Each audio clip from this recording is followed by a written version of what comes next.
Welcome to the Light the A Sports Podcast, home of the top interviews of Aggie Sports Nation. Former Utah State basketball head coach Rod Tueller, Utah State gymnastics coach Kristen White. Well, welcome to the program, John Eccles, Ashley Cardozo. Welcome to the program, former Utah State running back Emmett White. How you doing? And now, here are your hosts, Jason Walker and Eric Frandsen. Hello, everyone. Welcome back to the Light the A Podcast. Jason Walker, Eric Frandsen. Today we've got another special guest from Utah State Athletics. She's a native of Las Vegas, Nevada. She's currently a junior on the Utah State gymnastics team. She's a six-time Mountain Rim Gymnastics Conference Gymnast of the Week. I believe 4 of those have come in this season alone. She holds the USU single-season bars average record, which she set last year, her sophomore season, the 9.860. She's also tied for the second-best bars scored by a USU player at an NCAA Regional Championship, which she also did in 2022. She had a score of 9.900, which I believe is her career high. She's also 7th in school history in single-season beam average. She had a 9.825, also done during her sophomore season. And at the conclusion of this regular season, she had one of her top awards where she was given first team all Mountain Rim Gymnastics for all round, I believe. We welcome to the program Brianna Brooks. How are you doing? Did I get any of that wrong? I feel like there's a lot I had to go through. A lot in there. A lot of different awards. Oh, it sounded pretty good to me. Seems about right. Yeah, you seem to have racked up a lot of awards. A lot of the single season records, I mean, and some of those records come your sophomore season, but obviously you had a very good season. You're consistently one of the best all-rounds. You won a couple of meets in the all-round, I believe. Just tell me a little bit about this season, where last year you set some records, but this year, you're all-around. Then obviously getting the first team award at the end here. Yeah, so this year was kind of a little different for our team, and I knew that there were some areas that people needed to step up. So I came in with the mindset that I was going to do all around this year. And I really needed to focus on floor because it was an event as not my best. And I was able to do it this year and put a couple meets together where I did great on all 4, which is exciting because I've only ever done 3 in my previous 2 years. What's that like, just the mental and more so the physical change or routine that you have to go through to, instead of focusing on one particular area, you adopt others and you start to work on routines and other things that you can do as part of an overall gymnast? It's definitely a little difficult and hard because you're always in it at the competitions. I remember my first 2 years, I'd always get a little breather on floor, and I would always be yelling and screaming and cheering for my teammates and having just a party on floor. But now the floor party is a little different because now I'm bringing it to the floor, which is also really exciting because I love to dance. So I feel like I could do that during floor. But just for the other events as well, I've taken on kind of a role, a leader role model, and calming down the other girls, especially with having such a young team, just being there for them whenever they need it and being more along the supportive aspect instead of the loud screaming, cheering aspect. Because you're going from different events, where that's one of the unique things about gymnastics with as a sport is that there are so many different things that can be happening, and some at the same time. But there's not a lot of time between some of these events for somebody who's doing multiple events at the same time. So what's that like, kind of going through that as an athlete, but also helping your team through those situations? Yeah, it's definitely difficult because some meets are really fast-paced, and there's 4 teams going at the same time, and there's other meets where it's a dual meet, and there's just 2 people going at the same time. So we have to be able to adapt, and especially with having the younger girls, we always huddle before, and I always talk to them and motivate them, and I always try to stay around, whether it's the chalk box, the beam mats, or just around the floor or down by the vault. I'm just always there giving those girls their cues and just saying, like, I got all my trust in them and they can do it. And then they give it back to me, and I just always smile at them because I know my team knows I got it. So tell us a little about the difference between kind of last season and this season. Obviously, you get a new coach, a lot of new players. You mentioned, it's a really young team. Like, what's kind of the differences you've seen this year, both in the team and obviously you've talked a little bit about how you've changed a little bit. Just talk a little about the difference between last season and this season, kind of the development of you and the program. Yeah, so this season we had a lot of new changes, a lot of new faces.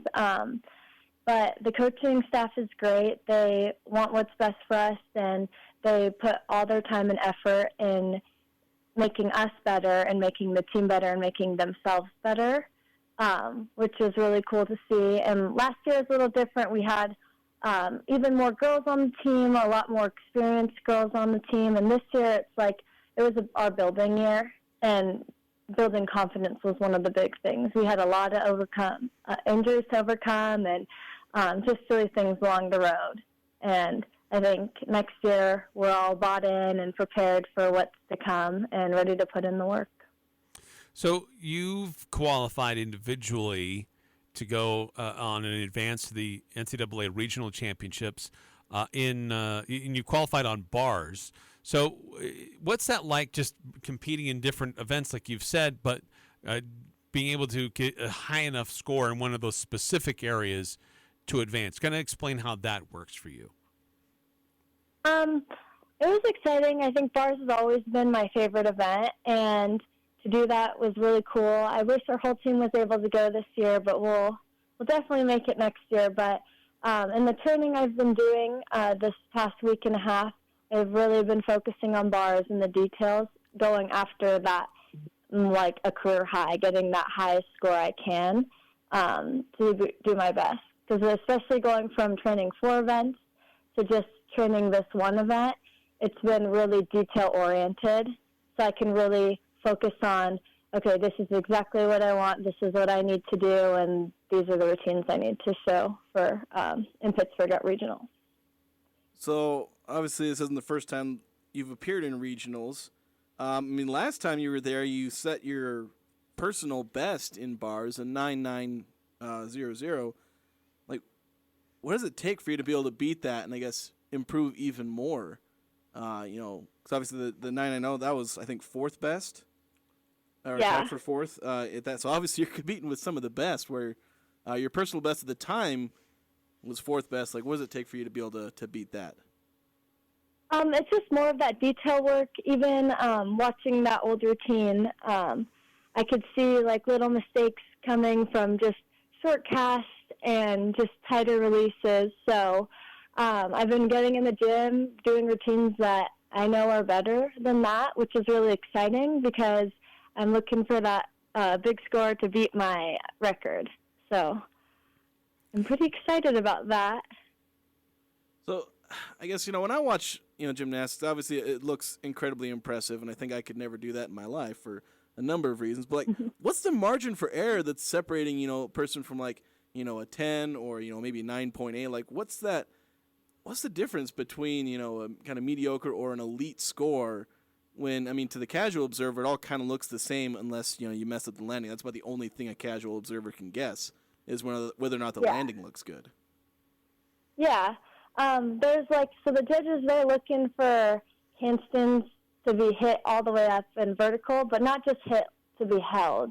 If you can go and show off a handstand held with straight pointed toes, pretty legs, and then with the releases, they need to be big and huge so you can have big swing. So the judges are looking for all those tiny little details. If they see your foot flexed or your knee a little bent, that's where those half-tenths or even full-tenths come. And even when it comes down to the landing, if you stick it but your chest is a little low, then it could be a half-tenth. So they're looking for perfection, and they'll find just about any little thing to take. So when prepping for a routine to compete on a stage like that where there's 4 judges, you have to almost be so clean, perfect if you want one of those high scores. How much does it help you in this next level having a teammate who's going to be there with you? Sofi Sullivan she's heading there as well. She's going to be competing in a different discipline. But how much does that help you, just having somebody else there traveling with you to Pittsburgh to participate in all this? It's huge. I love Sofi, and if she wasn't going, I feel like it wouldn't be as fun. And I always do my routines for the team. So, like, this weekend I'm doing my bar routine for her because it's the last time we're competing with each other. So I know before I go, I'm going to look at her and I'm going to smile, and we're doing it together this weekend. So one thing I'm always curious about is just asking athletes, how they ended up at Utah State. Gymnastics can be a little differently because it's not always, playing for a high school. Usually you're with some kind of club, or I don't know if club's the right word, but yeah, club. Yeah, so I guess how do you end up at Utah State? Like, how's that recruiting process go? Like, what, made you go from Las Vegas to, Logan, Utah? Well, when I was brought on a couple of visits to Utah schools, mainly in the Mountain Rim, which is the conference we're in. And when I came here, I liked it up here. It felt like home, and I thought it was so pretty, and it wasn't too close to home, but it wasn't too far. So that was one of my main things, was I wanted to go and experience college, but not have the opportunity to drive back every weekend, even if I wanted to, just to have that. And I thought I really liked the girls. That was the big thing. The girls were like a big family, and it felt just like it was right for me.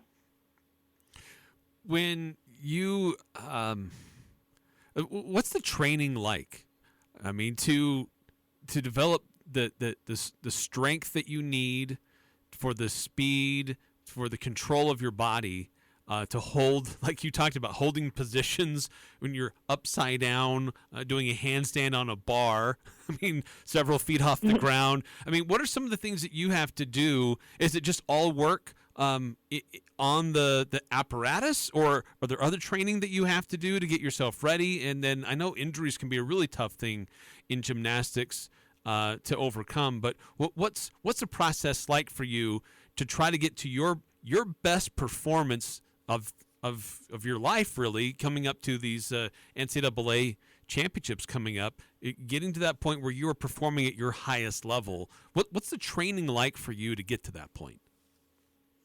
Yeah, so we spend a lot of time in the gym, really focusing on when you do your routine, because I've been doing these skills for, I'd say, around 6-7 years. So a lot of it is like my body knows how to do it. So when I go out and do it, I need to think about the little details. Like if I want to hold my handstand, I need to make sure I get on top of the bar so I can hold it for the 2 seconds. And then when I drop for my release, I need to make sure I'm going big because I want a big swing out of it. But there's also conditioning that we do. Robert, he does our conditioning, and it's very gymnastics based. And he's the bar coach as well. So he'll make sure we're doing casts in a row, getting that hold, hollow positions, which are for abs. So that's what helps us get in our hits in. But we also get into the weight room, which helps with our other events, like our power events or vault and floor. So there's like a lot that go into it, and especially with not getting hurt. We have a great trainer. We do rehab all the time for even our smallest injuries to make sure we can prevent getting hurt through the long season that we have. So, see if I can word this right. Just tell me a little bit about what it feels. What's the feeling of when you're having a good routine? Like, do you kind of get into a flow, or is it a constant? Because you got to be disciplined. You got to make sure you're hitting all the right spots in your routine, bars, floor, and whatnot. But what's the feeling like when you're just having a really good routine? You can tell that you're, potentially going to get a really high score. What's that feeling like for you? It's like one of the best feelings. You just know when you're on, and you can tell, it's just this good feeling you have in your, stomach. Like, on bars, especially once I hit my first half, I reset before I go to my dismount, and it's just like a breath in, and then when I set up for my dismount and then sticking the landing is the best feeling you could have, because you just put the cherry on top, and you hit a good routine. And it changes for a bunch of different events, like vault is so fast, and bars is pretty fast too, but beam and floor are very you have to think about each skill for one step at a time. So you have to maybe have fun after you hit a good skill, but then you have to reset and then get in the zone again for the next 3 to 4 skills to come. You're going to the NCAA Regionals coming up here soon, where this is be your third time going to compete like this at this level. What are the lessons learned from the last times that you went there and that previous experience? How much does that help you coming into another opportunity to advance and keep competing in the sport? It helps a lot going in because there's a lot of great gymnastics going on, and there's a lot of loud fans. There's a lot of dedicated fans that always travel to follow these great teams, and you just have to be able to zone it all out, but also take it all in, using the crowd as fuel, but also canceling it out, like when you're on the bar or the beam or whichever event you're on. So it's definitely a learning experience. I remember my freshman year, I had no idea what to expect, and then last year I kind of had an idea, and now this year will be a little different because I won't have my team with me to back me up, but I'll have Sofi, a teammate, to help. And we'll get through it. We're good. So, and it's one of the last things I wanted to ask just about Sofi. I mean, how do you like her odds? And what are you seeing from her in her preparation getting ready for these regionals?